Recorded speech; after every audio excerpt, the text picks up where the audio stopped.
One of the striking lessons from Portfolios of the Poor and the financial diaries is the way that people use loans. The microcredit movement has been a global success, and it's been built on a very specific idea of how people use loans. That specific idea is that people are looking to finance their businesses, that by getting loans, that by getting capital, they can grow those businesses, increase their income, and improve their lives. But when we actually see what people are doing with their loans, what they're looking to do with bank finance, it turns out they're doing lots of things with loans, dealing with emergencies, paying for school fees, putting food on the table in very simple ways. That what people are looking to do is to have loans, but loans for general purposes. And we started to see that by opening up the narrative, we could move to another generation of financial products that can be more meaningful for poor households and address some of their biggest challenges in more effective ways. As we think about extending the methodology of the financial diaries, it's been really exciting to see that other researchers have seized these methods. So right now, I know of replications of financial diaries in Malawi. In Bolivia, I just heard about a new project in Kenya.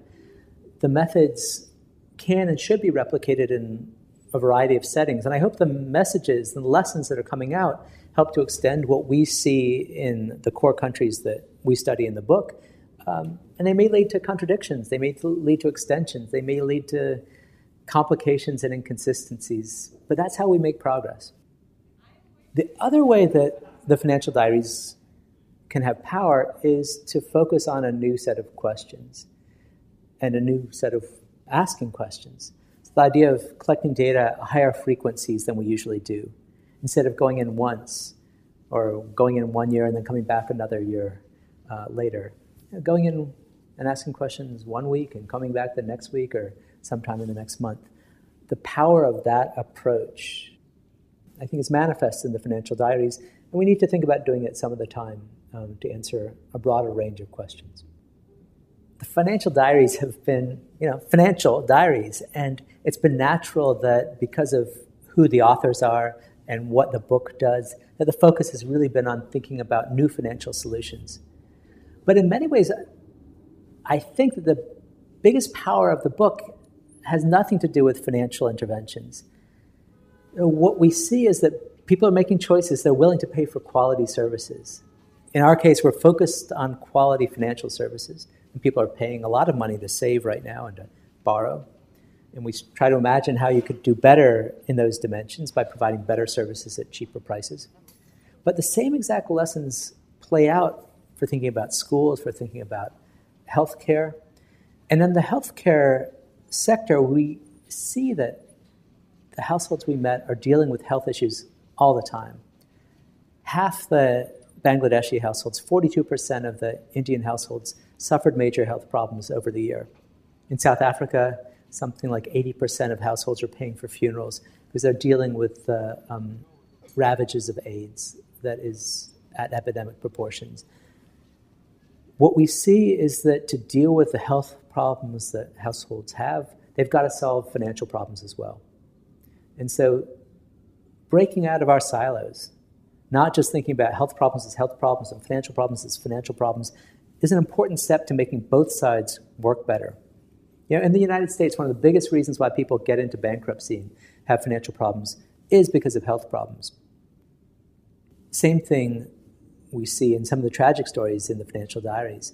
So thinking about these things together, how do you develop health insurance or emergency loans to help people deal with their health problems more effectively at the source so they don't spill over into their lives more broadly? And how do we develop financial tools to help people get to doctors more quickly, get the medicines they need more quickly so that they can stay healthier? Thinking about this together, thinking about pricing and the ability to pay together, is going to be a big step, which I think is ultimately could be one of the biggest benefits and achievements of this approach.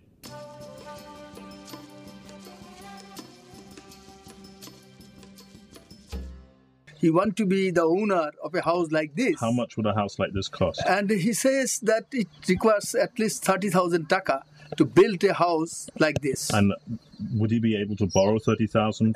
He said no, because NGOs won't allow him to borrow that much amount of money to make a house like this. Did he ever borrow money from a moneylender? Yes. He borrowed. How much did he borrow? He borrowed 4,000 taka. And what was the interest rate? And the rate of interest, he says that it was 10% per month. Did he understand what that meant? Yes, he understood, and he explained it that that is 10 taka per 100 taka per month. And what was that for? He borrowed that money for medical treatment of one of his sons. And did he think it was worth borrowing the money? Yes, he thought that was worth borrowing of money. And was his son cured? No. Unfortunately, his son died.